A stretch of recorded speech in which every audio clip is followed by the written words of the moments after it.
5 diesel engines were sentenced to death, some by emissions law, one by a noise law, and one by the very company that built it.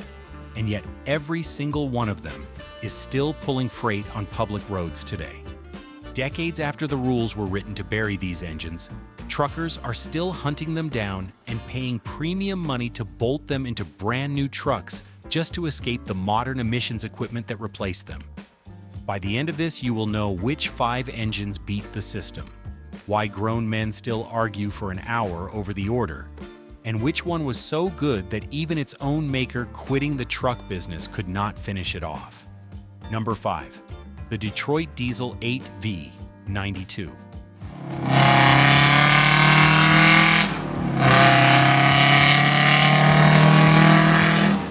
Start with the engine you could hear coming long before you ever saw the truck. Stand near one of these at full throttle, and the first thing that hits you is the noise. A high screaming wail that earned this whole family of engines a nickname every old driver still uses: the Screaming Jimmy.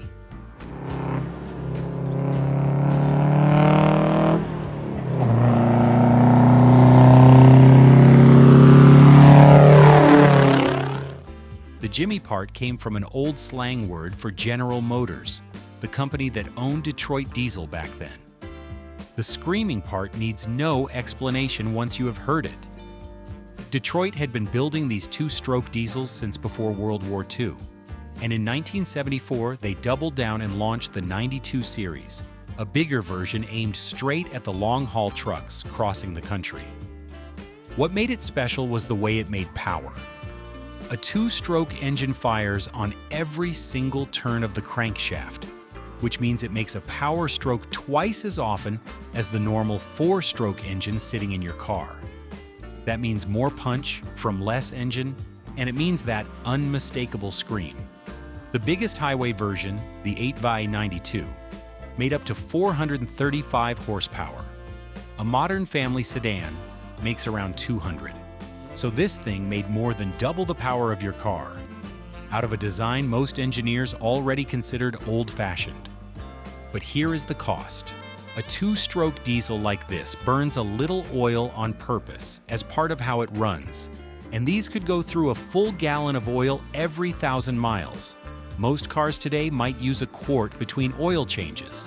This sent a whole gallon out the exhaust pipe as thick black smoke every 1,000 miles.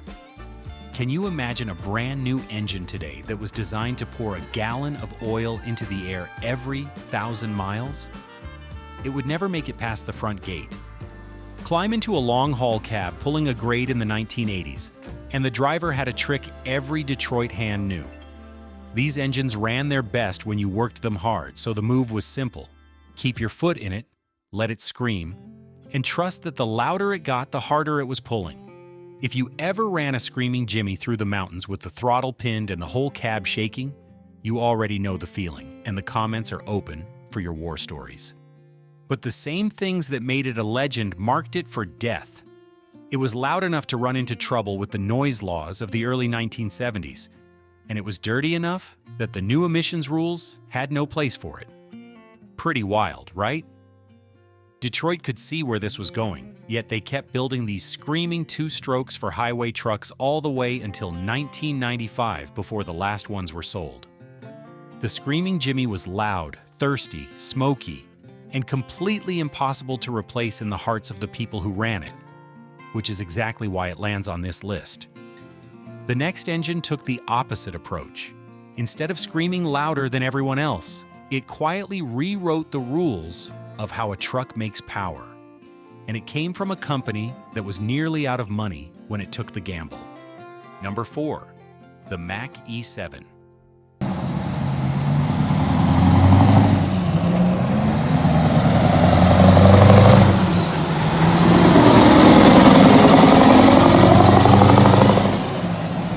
In the middle of the 1960s, Mack Trucks was quietly going broke. Cash was tight, market share was slipping, and Cummins was eating the company alive. So Mack made a bet on a completely different idea about how an engine should work. And that idea eventually grew into the engine we are here to talk about, the E7. It was a 12-liter inline-six, 6 cylinders, standing in a straight line, displacing about 728 cubic inches. To put that in plain terms, that is roughly 6 times the size of the engine in a normal family car. All of it built to haul 80,000 pounds down the interstate for 1,000,000 miles. But the real magic started years earlier with something Mack called the Maxidyne. Most diesel engines of that era only made their best pulling power in a narrow band of engine speed, which meant the driver was constantly shifting 10 gears, 13 gears, sometimes 18, just to keep the engine in its sweet spot. The Maxidyne idea flattened that out.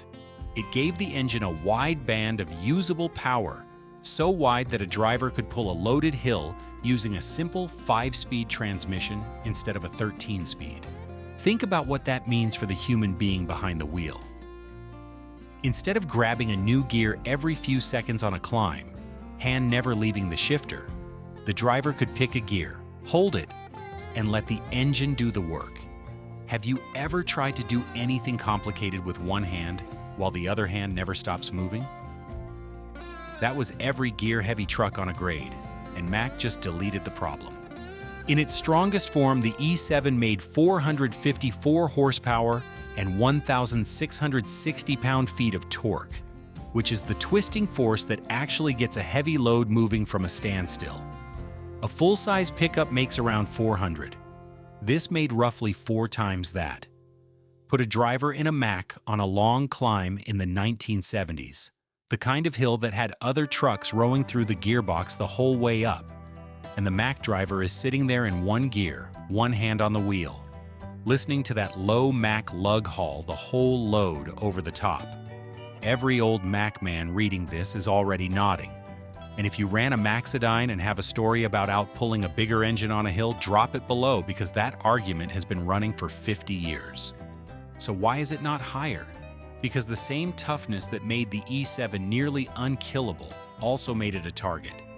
To keep it legal as emissions rules tightened, Mack had to keep reworking it, adding new injection timing systems and eventually emissions plumbing that the purists never loved. Here is something most people do not know. Mack built 16 different versions of the E7 before 1999, constantly reworking it to get through each new round of rules, and even then it stayed in production for more than 20 years. The E7 and the Maxidyne thinking behind it is the reason Mack made it through a decade that should have ended the company, and it proved a truck could make its power on the driver's terms. But if the Mack made it through by being clever, the next engine made it through on pure loyalty because the people who ran it simply would not let go of it no matter what the government said. And they will tell you to this day that nothing has matched it since. Number 3, the Cummins N14.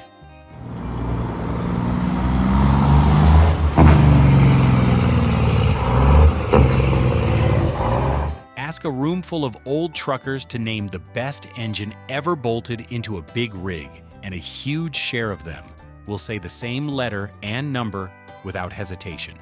The Cummins N14 was a 14-liter inline 6, which means 14 liters of displacement spread across 6 cylinders standing in a row. A typical family car engine is about 2 liters, so this was roughly 7 times the size. A cast-iron monster that weighed around 2,800 pounds on its own. About the same as a small car just for the engine. It grew out of the legendary Cummins Big Cam of the 1970s, and by the time the N14 arrived, it carried a reputation as the engine that could simply outlast everything around it. Power ran from 310 horsepower up to 525, with as much as 1,850 pound-feet of torque. A full-size pickup makes around 400 pound-feet of that twisting force.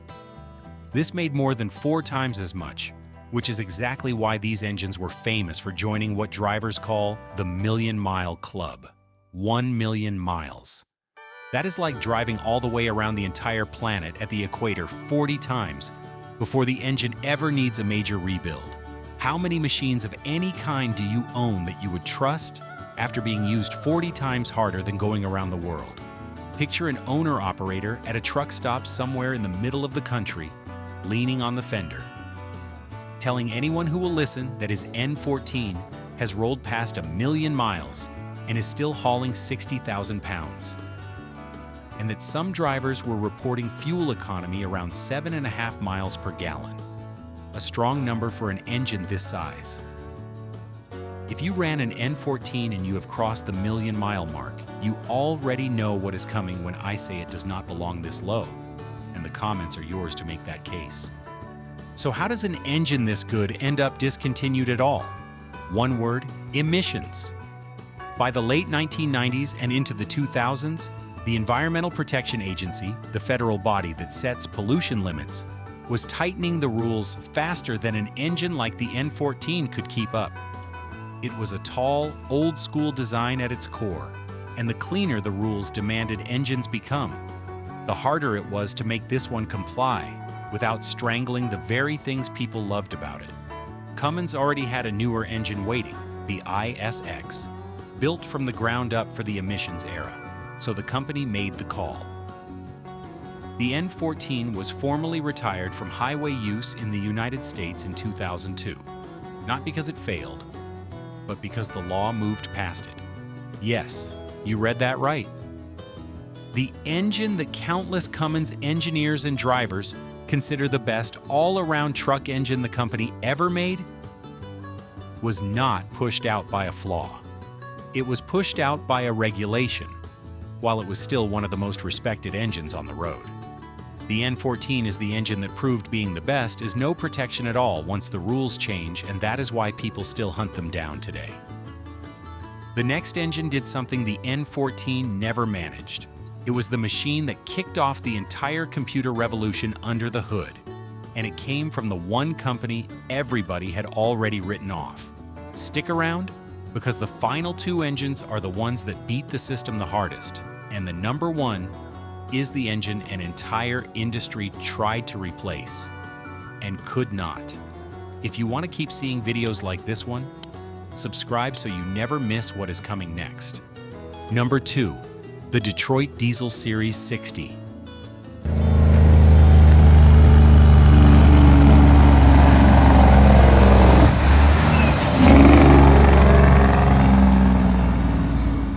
Back to Detroit, the same company that gave you the screaming two-stroke at number 5, except now the company is on its knees.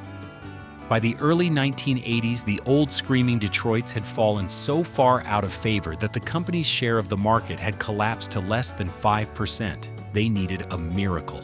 So in 1987, they did something nobody else had dared to do. They released the Series 60, a clean sheet 4-stroke inline 6, and they put a computer in charge of it. This was the first heavy-duty truck engine in the world with fully integrated electronic controls. In plain English, that means the engine no longer relied on purely mechanical parts to decide how much fuel to inject and exactly when. A computer module, which Detroit called DDEC, made those decisions thousands of times a second, and it could report problems, track fuel use, and let a shop change the engine's power rating with a laptop instead of a box of wrenches. To understand how big a leap that was, every other heavy engine on the road still ran on mechanical injection, the same basic approach used for decades. Detroit jumped so far ahead that years passed before the other big manufacturers caught up. How often does a company that is nearly dead come back by leapfrogging every competitor at once? Picture a fleet manager in the early 1990s standing in the yard looking at two trucks. One needs a mechanic with a toolbox and the better part of a week to find the trouble.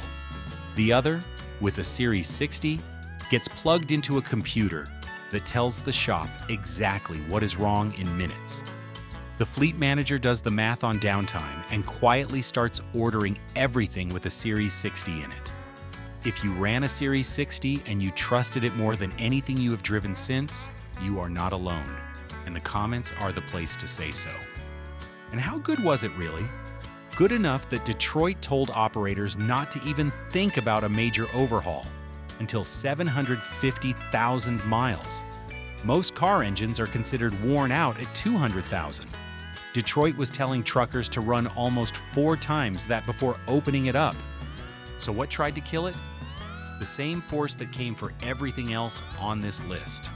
Round after round of emissions rules.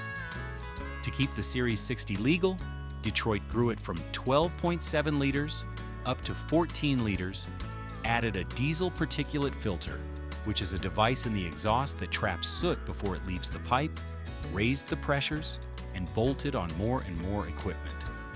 Each change piled complexity onto an engine that had been loved for being clean and simple. Eventually, even that was not enough, and in 2011 the Series 60 was retired in favor of a new engine called the DD15. And the numbers back that up. By 2008, Detroit had built 1 million Series 60 engines, and even now, more than a decade after the last one rolled off the line, it remains one of the most common engines you will find under a working Class 8 truck. The Series 60 is the engine that brought the entire heavy truck industry into the computer age and stayed on the road in enormous numbers, even after its replacement arrived. And that is no small achievement. But there is one engine that beat all of these. An engine so good that when its own maker walked away from the entire truck business rather than meet the new rules, the people who ran it simply would not accept that it was over. And what they did to keep it on the road is the strangest twist on this entire list. Number 1. The Caterpillar 3406E.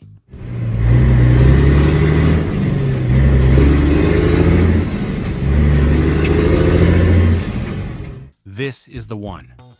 The engine that everybody, the regulators, the rule makers, and eventually even the company that built it, could not put out of business. Caterpillar was the yellow giant of the machine world, and through the 1990s, its big truck engine, the 3406E, became something close to legendary among the people pulling freight across the country. It had a reputation for raw power and for running what felt like forever. Then came its successor, the C15, and one version in particular reached near mythical status. And engine truckers know by the first 3 characters of its serial number, the 6NZ. It displaced around 15 liters, and it was the first Caterpillar truck engine rated at 600 horsepower straight from the factory. To put 600 horsepower in perspective, a high-end sports car makes around 500 from a much smaller engine. This made more than that all day long, while dragging 80,000 pounds up a mountain. And it was built to run 1 million miles before a major rebuild. That is enough distance to drive to the moon and back twice. What would you pay for a work machine that powerful that you knew could go that far? Picture a long-haul owner-operator standing in a dealer lot, looking at his old Caterpillar-powered truck with the odometer already deep into the hundreds of thousands, and refusing to trade it on anything carrying the new emissions equipment. He has heard the stories from his friends about the new systems and the repair bills, and he makes a decision right there. He is going to keep that cat running as long as humanly possible. If you owned a cat-powered truck and you held onto it past the point where everyone told you to upgrade, you already know exactly why it sits at number 1, and the comments are wide open for that argument. So how does an engine this respected disappear from the showroom? And why would the company that made it choose to leave the whole business rather than build a version that complied? Here is the story. For the 2007 and 2010 emissions rounds, the federal rules demanded enormous cuts in pollution, more than 90% reductions in the worst pollutants. Most manufacturers met them by adopting a system that injects a fluid into the exhaust to clean it, called selective catalytic reduction. Caterpillar refused to use it. The company had already paid $128 million in fines to the Environmental Protection Agency over engines it sold in late 2002 and 2003 that did not meet the standards. That fine alone could have paid for close to 1,000 brand new trucks. So in June of 2008, Caterpillar announced it was done. It would exit the North American highway truck engine business entirely by 2010, rather than build an engine it did not believe in. the yellow giant simply left. And here is the kicker. That decision did not end the engine. It made it priceless. Because these older Caterpillars were built before the heavy emissions equipment, truckers and builders found a way around the whole thing. They take a brand new truck body, called a glider, and drop a freshly rebuilt Caterpillar from the era before emissions controls into it, legally putting a 1990s era engine into a modern truck and skipping the complicated new exhaust systems entirely. Walk onto a glider lot today and you will see the names lined up like trophies. The 3406E, the 6NZC15, the Detroit 12.7, the Cummins N14, the very engines from this list, rebuilt and ready to outlast the trucks that replaced them. Good examples of the 6NZ command serious money decades after the last one was built. Think about how strange that is. The company quit. The law moved on. The engine was supposed to be obsolete. And yet people are still paying premium money to put it into new trucks today. The Caterpillar is the #1 engine everyone wanted to kill because it is the one they tried hardest to retire and failed at most completely. The regulators wrote it out. The company walked away, and the engine is still out there on the interstate right now pulling freight, exactly as if none of it ever happened. 5 engines that the rules, the regulators, and in one case their own maker all tried to end, and not one of them stayed gone. Which one do you think truly earned the top spot? And which one do you believe was ranked too low? If you ran any of these for a living, tell us which one you drove and whether it deserved where it landed. If you want more videos like this one, subscribe so you never miss what is coming next. Until then, keep it between the lines, and we will see you in the next one.